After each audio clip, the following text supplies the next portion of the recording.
Well, thank you everyone for coming this evening. Welcome to Santa Fe Community College's RIGEN Spring Series. It's wonderful to see both familiar faces and new ones here tonight. If you're returning, welcome back. And if this is your first time joining us, we're so glad to see you. My name is Valerie Nye, and I have the pleasure of serving as the library director at Santa Fe Community College. This series is made possible through the collaboration between Santa Fe Community College Library and SFCC's Creative Writing Department, with invaluable support from SFCC's Marketing and Public Relations team. We're really grateful for the work that they do in help spreading the word about our events. Now, I will introduce Austin Eichelberger, who is a talented writer, artist, and professor of English and creative writing here at SFCC. He is going to be leading us through our program this evening. So, Austin, it's all yours. Thanks so much. Welcome, everyone. This creative session is brought to you by the Santa Fe Community College Library and Creative Writing Program, like Val said. We're thrilled to have you join us tonight for this special event, and we hope you'll come back in the future to celebrate the power of words and storytelling with us. Tonight's gathering is an invitation to those of you who have passion for the written word. If you've ever dreamed of becoming a writer, whether you'd like to craft compelling fiction, pen evocative poetry, or explore the world of nonfiction, SFCC is awaiting your arrival. In our program, students can earn a certificate or an associate's degree in English language creative writing. The Santa Fe Community College Creative Writing Program nurtures aspiring writers, providing them with the tools, guidance, and inspiration to take their creative endeavors to new heights. We believe that writing is not only a useful and practical skill, but an art form that has the potential to transform lives, cultures, and history, and connect people across time and space. SFCC's creative writing program is focused on your development as a writer, a reader, and a member of a creative community. Our faculty are published authors and professional editors, and our course offerings include a multi-genre workshop and an internship with the Santa Fe Literary Review, SFCC's in-print literary journal. Related degree and certificate requirements include opportunities to internship with local magazines, newspapers, and publishing houses, explore the world of book arts, and hone screenwriting skills. Students work closely with professors and peers to develop, revise, and publish creative and academic writing in a range of genres and formats. Upon completion, you'll have gained the skills and experience to submit a manuscript for publication, pursue a career in editing, or continue your studies in creative writing. You can also now complete our entire program online from wherever you are. Please see the chat for links to our program website where you can see our course offerings for spring 2025, explore the program requirements, find information about the Santa Fe Literary Review, and the Kate Besser Awards, SFCC's very own writing awards.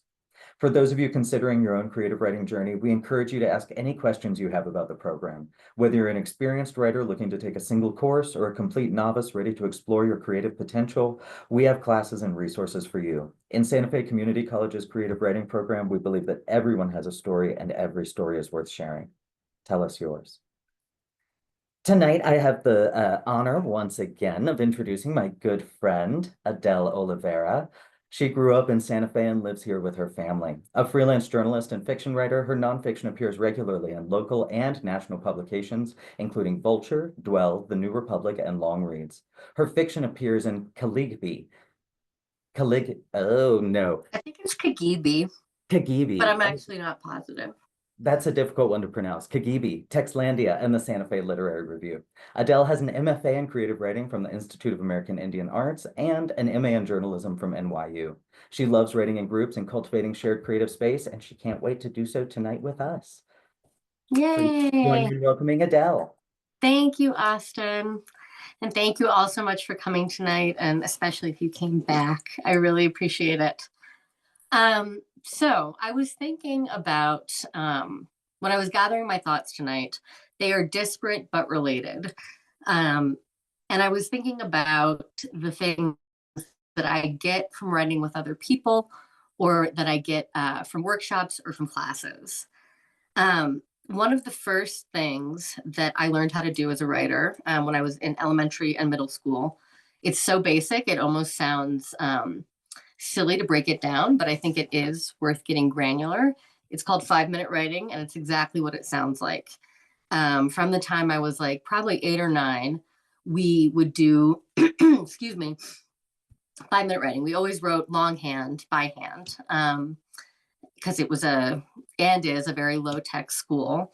And the mantra that our teacher would have us focus on was keep the pencil moving.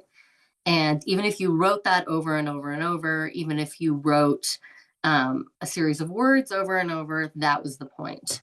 And I've realized that kind of no matter what the prompt is, and kind of no matter how long it is, it's all 5-minute writing. That is the technique that I come back to the most. So with that in mind, we're going to do that as kind of a warm up. I think it's helpful because what I get caught up in my writing is being, I get really neurotic and I get really in my head. And I know that that's not everybody's problem, but I think it's a lot of people's problem. And what prompts and set time limits and little gimmicks do for me is they get me out of my head. They reconnect me with spontaneity and with playfulness, and with an ability to tap into my unconscious that is otherwise like very hard to access without the use of drugs.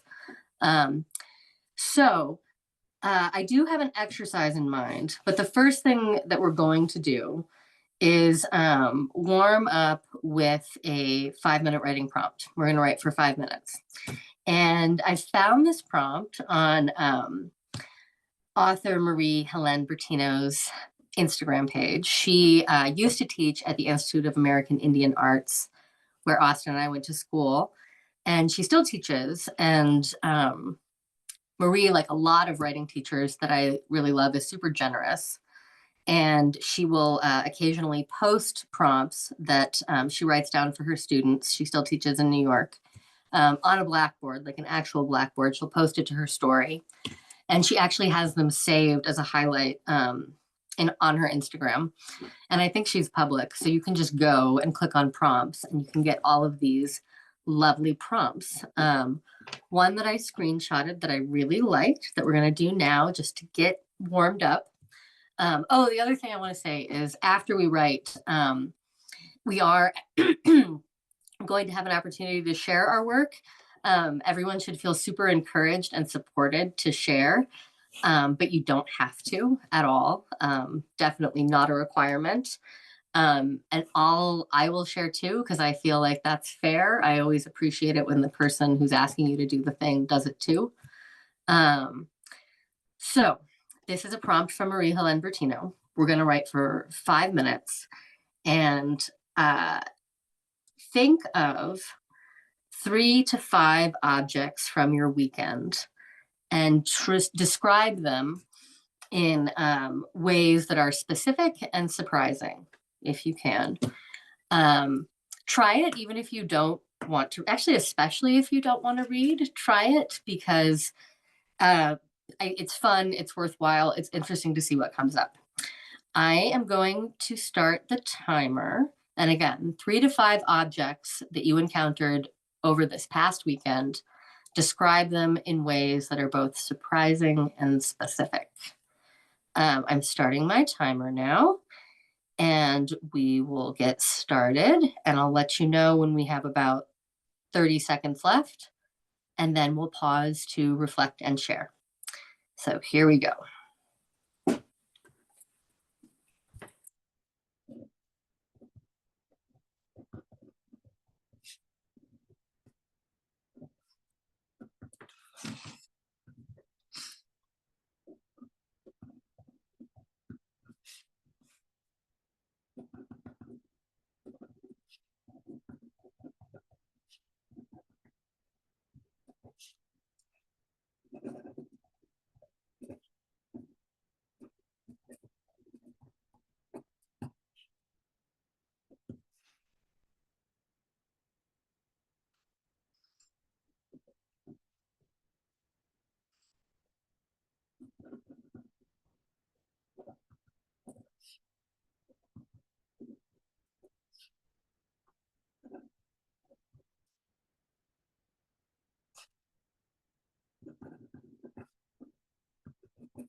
Okay, about, excuse me, 35 seconds left. So finish your 3 to 5 objects.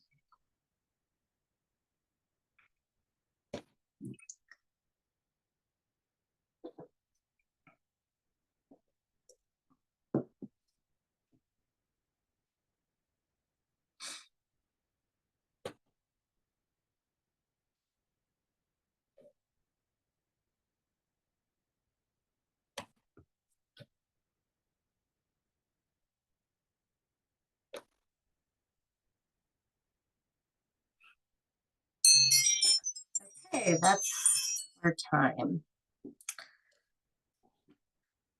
So how did that feel? Does anyone want to share either the objects they wrote about or what the experience of writing about them was like, or both?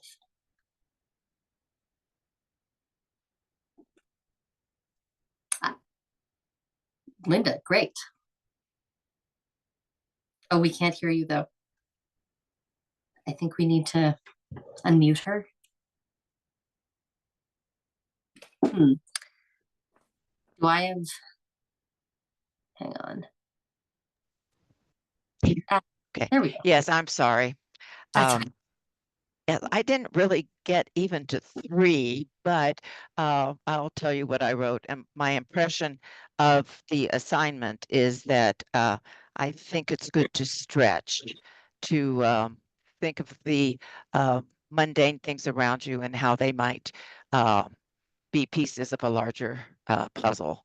And I wrote about letters and a teacup and a pen in my hand, and I didn't get very far, but I will read you what I wrote, and it is unedited. So, loose letters spread before me in the manner that comes from the chaos when an old box is emptied on a table, without order, but each part of the same story, handwritten, smudged, seeking someone to piece together the puzzle. My teacup filled with the soothing, uh, soothing ace of loose tea, sits waiting. I'm sorry, I can't even read my handwriting. Uh, sits waiting like the letters for me to move, to act, to sip, to read. With pen in hand, giving me confidence, I begin to unravel the unknown, blah, blah, blah. And that's where the timer went off. So I it's love how just you connected the objects. That wasn't something that occurred to me, and I think that that's a really nice sort of natural narrative arc. thank you. So yeah, I didn't get as far as it could have led me, but I think it's a good exercise to stretch and think about, the teacup I'm using today and um, I things I could expand upon.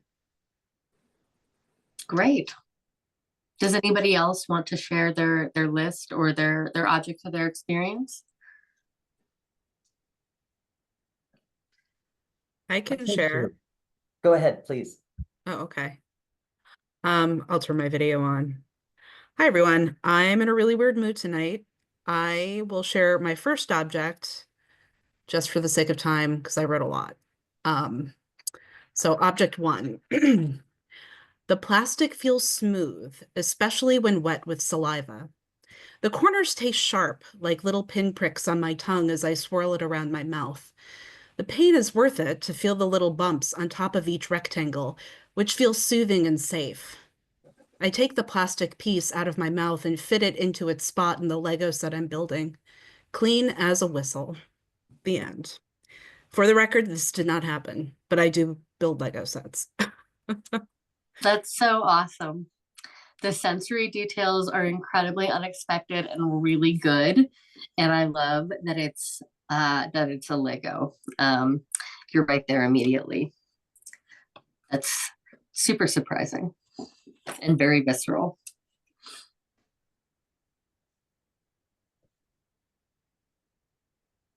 Anybody else?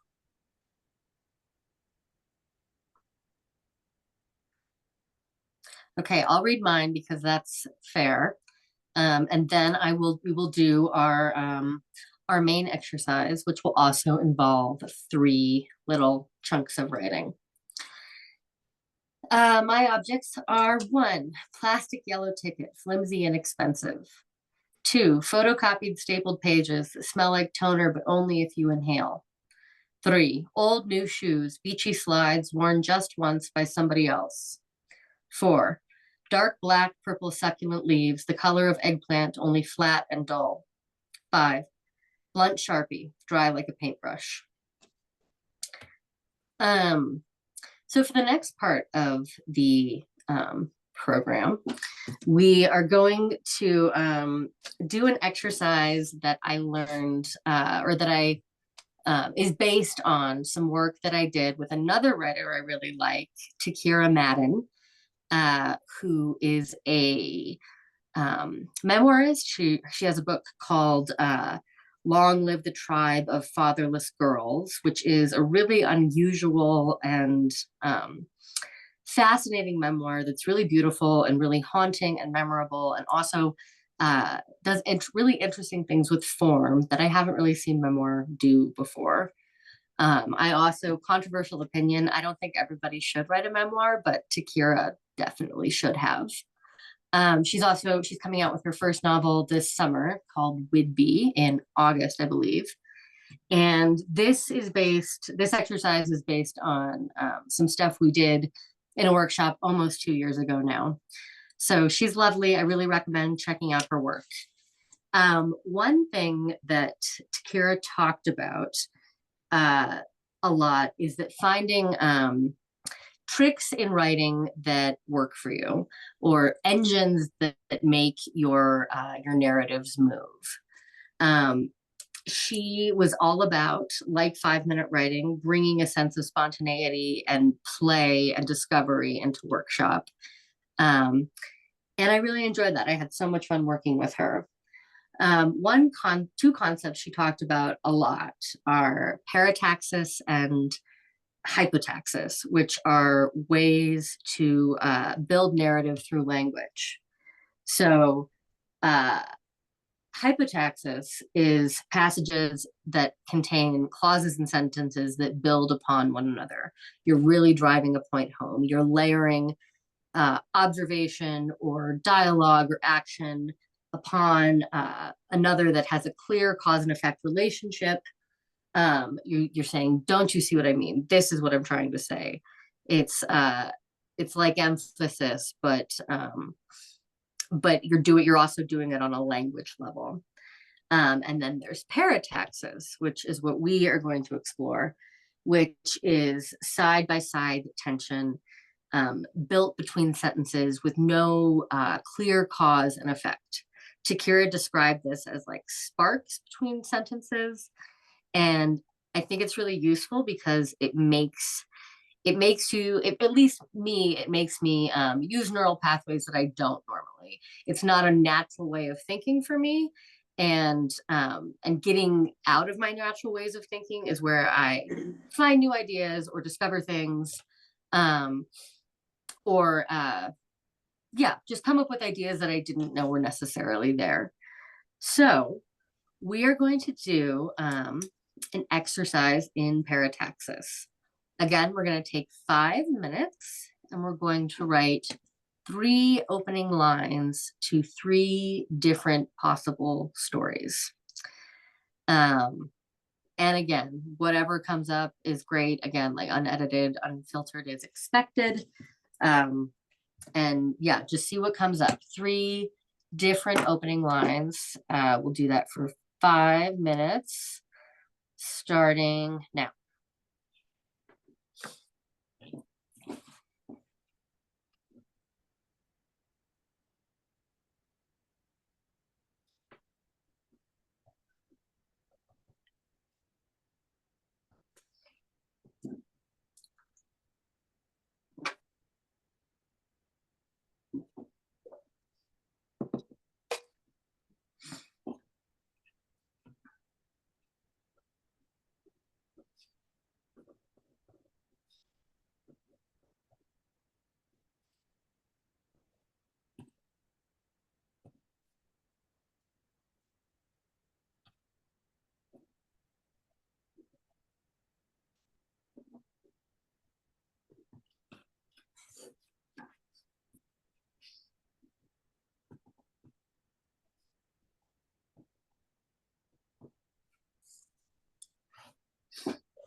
Almost time to wrap up.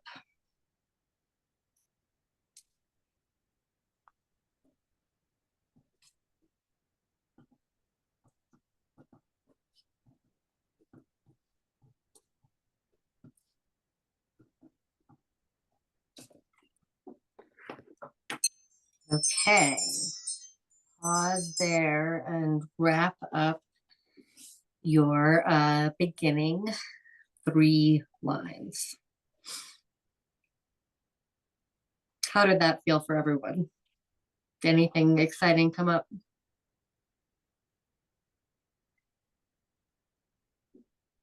Very exciting. Awesome. Tell us more.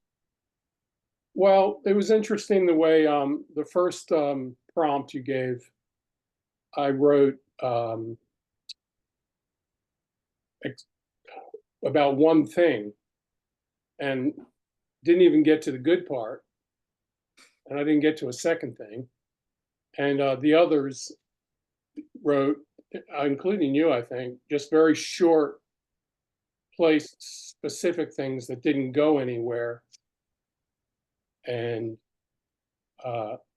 you didn't know what they would lead to, is what I mean. Mm-hmm. And so I tried to do that on this one, to be more cut right to the chase. Mm-hmm. Shall I read you one? Please. First, I want to say hello to Alfredo. Alfredo, it's Chris Benson here. Did you know I was going to be here?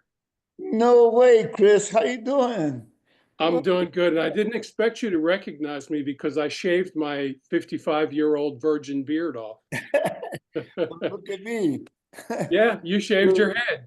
Yeah. We'll catch up later, but I just wanted to let you know I was here, bro.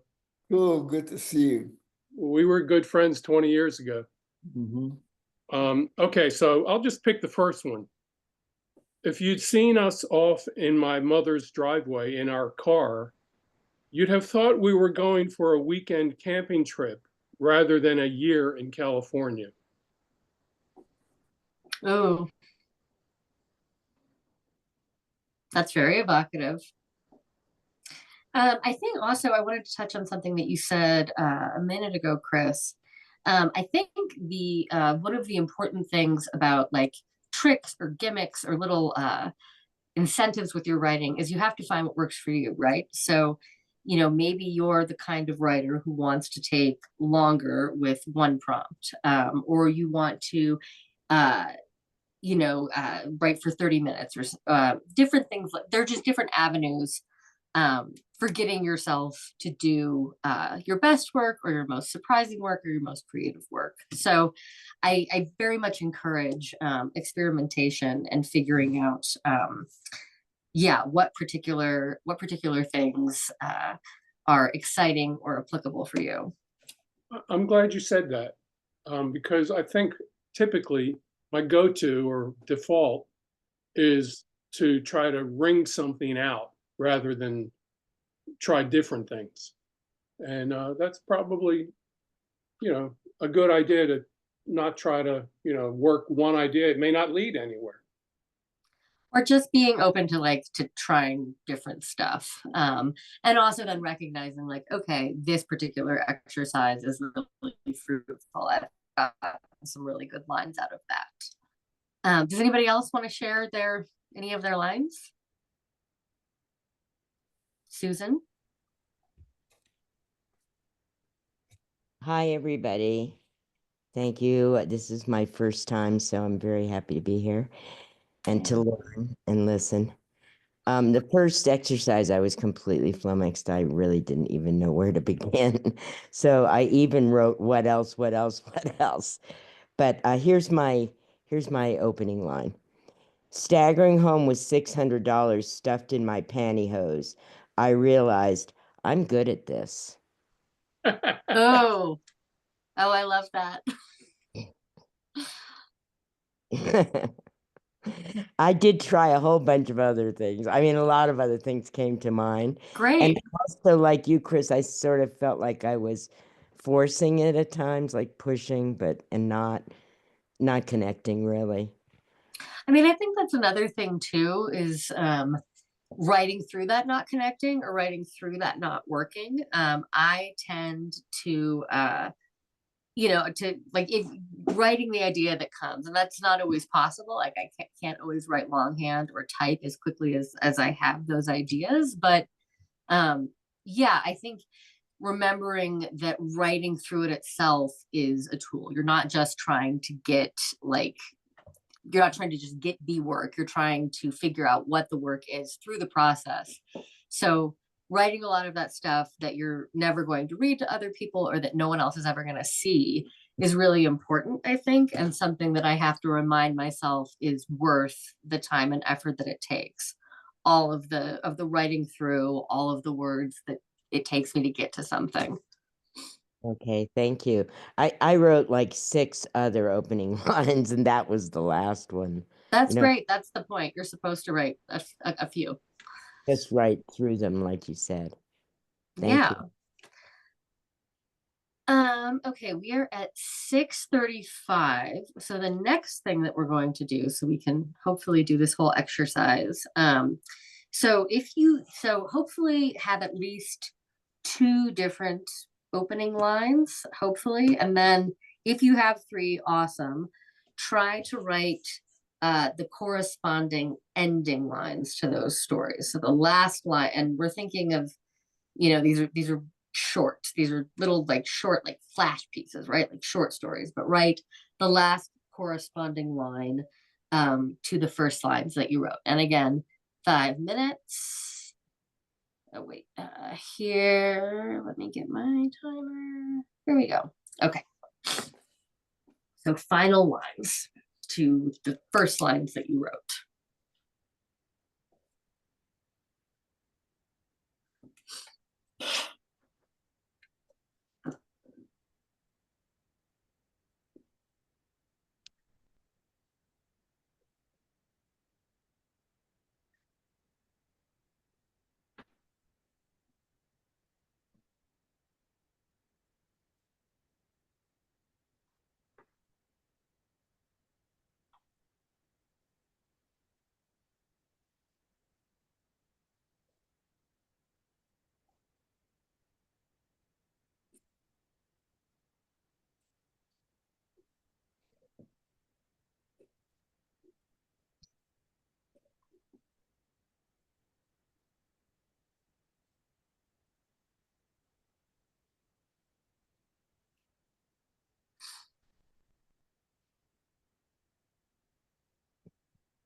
about 1 minute left.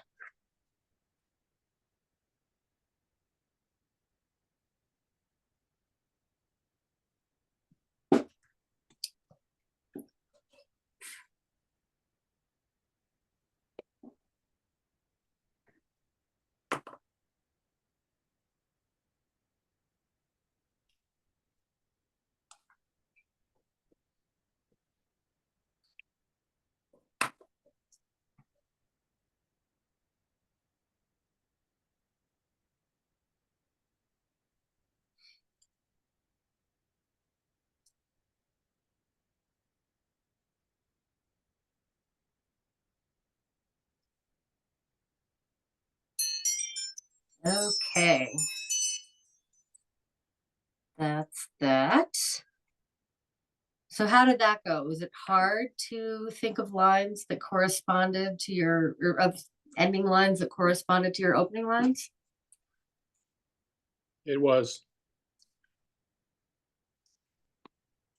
Yeah, it can be for sure. It was kind of fun. Oh yeah? Say more, Nancy. Fast forwarding from the beginning of the story to the end of the story, but trying to make sure that the first thing you said loops around into being the last thing that you said. And to tie it together. It was Cool. Cool. It was like writing around the ellipses.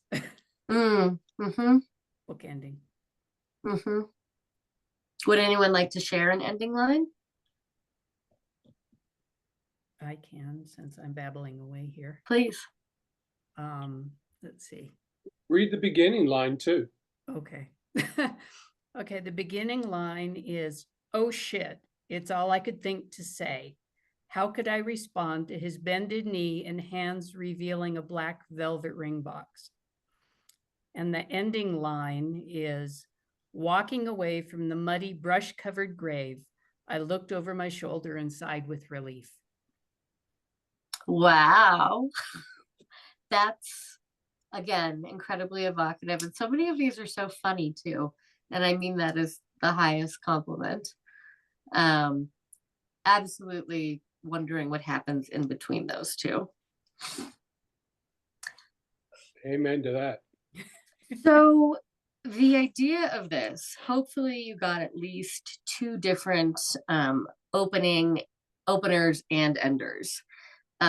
I'll read my three openers and I'll read my three enders, and then I'll describe what we're going to do for our last little sesh. So my opening lines, and I'll do opening, closing, opening, close. Okay, so number one, the pool turned into an indoor scuba training center at night. Access through the side utility door where the bottles of chlorine and test strips and all other potent chemicals were kept. And the last line is, the locker room was quiet, but still smelled like barf and blood. 2. In the 90s, when Kilmer was king, Blue Sky soda was the beverage of choice, cherry vanilla cream in particular, the very nectar of the gods. The ending. Now the money's all gone, along with the ranch, squash blossoms of silver and turquoise. 3. The children came home with armfuls of dirty leaves, invasive Siberian elm greens they insisted could be foraged salad. 3. I kept the chipped crown. Okay, so while we were thinking of narratives and while we were thinking of connecting, what we're now going to do in our last 5-minute session is the hardest.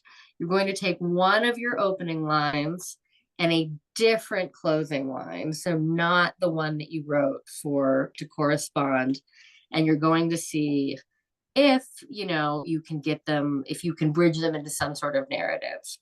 And it's okay if it's discordant, because again, we're talking about parataxis, which is side-by-side tension built through things that don't necessarily have a lot in common at first. And again, this is contrary to the way my brain works. I'm sure some people's brains, this is how your brain works. So this is not counterintuitive to you, but intuitive. Adele, yes. I'm sorry. Could you repeat that? I was distracted and I didn't hear that. Which part? The whole thing? The last minute or so, just the prompt or the instruction. Okay. So we're going to take one of our opening lines. Hopefully you have at least two. and we're going to pair it with a different closing line. So Okay. one of your different closing lines, and just pick, like, put 1 with 3 or 2 with 1 or whatever. And we're trying, and then try and see if you can bridge them in 5 minutes narratively. And the idea is parataxis, which is building tension between sentences that have no clear relationship or cause and effect at first. But how do you build that? Are you talking about like a outline of 3 bullet points? No, I'm talking about free writing in between the 2 sentences. So, like, you take your first line, like, I'm going to say, the children came home with armfuls of dirty leaves, invasive Siberian elm greens they insisted could be foraged salad. And then I am going to pair that, say, with the locker room was but the locker room was quiet, but still smelled like barf and blood. So those were 2 different stories. You have 3 sort of narratives, and you're trying to take one beginning from one narrative and one ending from another, and see if you can connect them with a couple of sentences. And should it be a complete mini tale? If you want, or it can be a scene, or it can be part of a scene, or it can be or it can be as it's open to interpretation. But the point is that we're trying to connect these 2 disparate things that we came up with. Thank you for that. I appreciate that. Sure. Does anybody else have any questions? Cool. Then we'll write for 5 more minutes. And then if anyone would like to read what they come up with, that would be super awesome.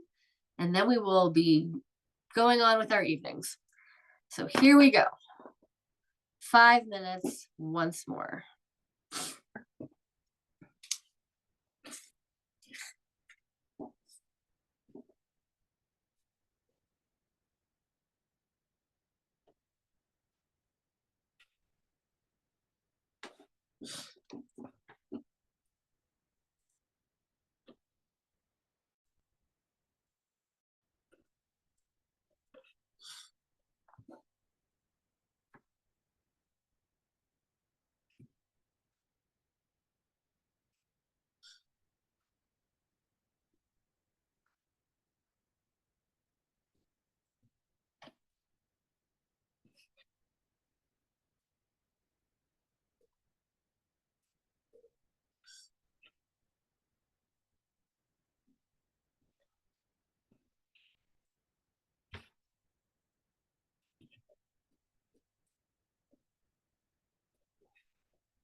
Oh, sorry, I was getting really into mine. So finish up, and then we will take a few minutes to talk about what that was like. And if anyone wants to read their arc, please do.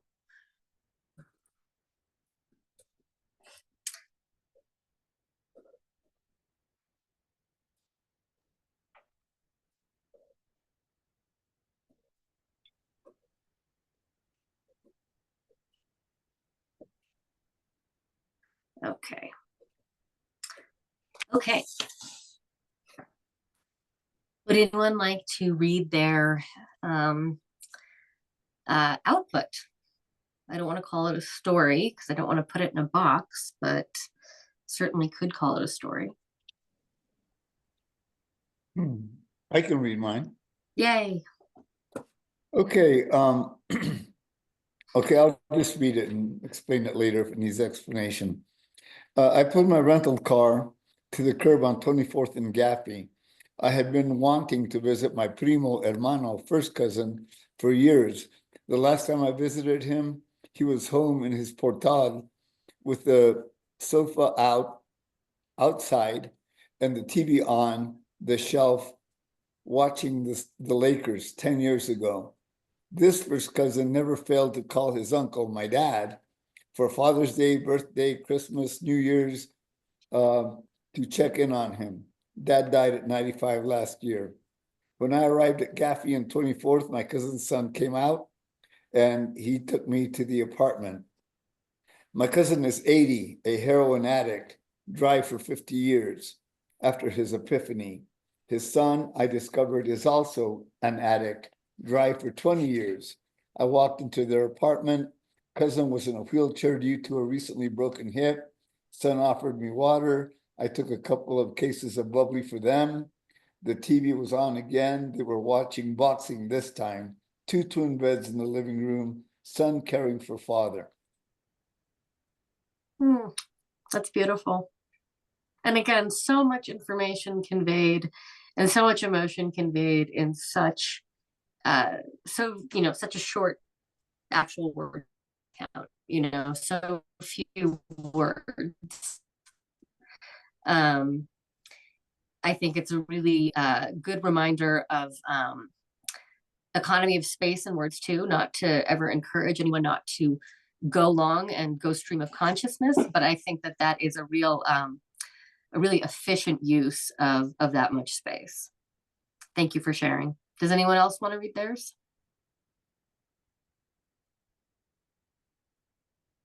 Linda? I'm not sure I completely understood all the things we were supposed to incorporate, but I'll read you what I have. And it's loosely based on a true story. Emma screamed so loudly, the plate glass windows in the bakery shook. Customers fell silent and waited for the glass to shatter. Then you go on and wait, and there would be more in between. So they're waiting for the glass to shatter.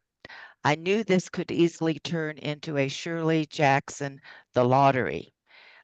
There was, in fact, a rock garden outside.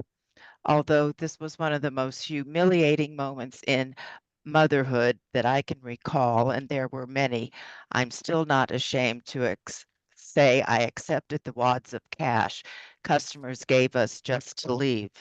$63 in 1990, not so bad, but yeah. Oh, I love that. I love $62 in 1990, not so bad. And I love the many humiliating trials of motherhood. Like this wasn't. Yes, it's true. Our daughter good. In California, our daughter was in a stroller and she screamed so loudly about something that people just went silent and you could see they were just watching the windows. So anyway, I was waiting for the Shirley Jackson, tribute. So that was a well-picked reference too. Yes, that made me smile. I will read mine really quick just to demonstrate what I was sort of going for-ish. And then I will say goodnight and let you go. Thank you all so much for coming. I really appreciate you taking your time you sharing your creativity and your space with me. Okay, so the first line I took is, okay, I'll just read it. The pool turned into an indoor scuba training center at night, accessed through the side utility door where the bottles of chlorine and all the potent chemicals were kept. I hate swimming, hate the idea of being underwater for more than a second, but Philip from marketing is into extreme sports, and there's a company retreat in Molokai next fall. The neoprene wetsuit feels ridiculous in midsummer Midwestern swamp, but we're aliens, maladapted for this planet, our skins not suited to the atmosphere. Tonight, we are flipping backward off the side of the pool like it is a boat. I don't know when we would ever need to backflip off a boat to enjoy a reef, but Spencer, the instructor, says we must, so we do. First, we try it without the headgear, our oxygen masks and goggles. He asks me to go first, and gamely, I slip backward into oblivion. My chin hits the concrete lip of the pool, and there's blood in the water in my mouth. I keep the chipped crown. I wanted to go a little further with that. I ran out of time. But it's fun, you know, I mean, I didn't, none of that is stuff that I was consciously thinking about before I sat down and made myself play a little bit. And there's, you know, and then even if it doesn't end up being something that I turn into a larger story, it's still part of, you know, my, not to sound really gross, but my creative journey. You know, all of it counts. All of it is in service of whatever we do share with the world, or what we don't share with the world, but what we have for ourselves. So thank you so much. May I ask a question at this point? May I ask a question? May I ask a question? You know, this worked out pretty good for me, and I'm wondering if you're wanting to write about something but don't know what it's going to be about, which is how I always write. It's always exploratory. Cool. Do you think this is a smart way to explore how a story could be told? Like these, what, 300-400 words maybe. Could this be an outline for a 1,500 word story? Oh, totally. Yeah. I mean, you could definitely, yeah, what I had there, I could totally expand that into something larger. And I'm sure that likewise, Because yeah, you can. Usually what I do is I start with the idea, and then, you know, I go somewhere, and then that suggests another idea. And it turns in, you know, I fear rambling. So I always rely on humor to keep it from being rambling, boring. And well, and in a first draft, I wouldn't worry about rambling. In a first draft, I think you want to kind of word vomit and do stream of consciousness and keep going. And then I think it's upon subsequent drafts and editing and looking at it again that you want to bring in more of that editorial, self-editorial voice. But I think certainly if that's the way you work for first drafts, there's, yeah, that's something to nurture and encourage. Thank you. I've never outlined.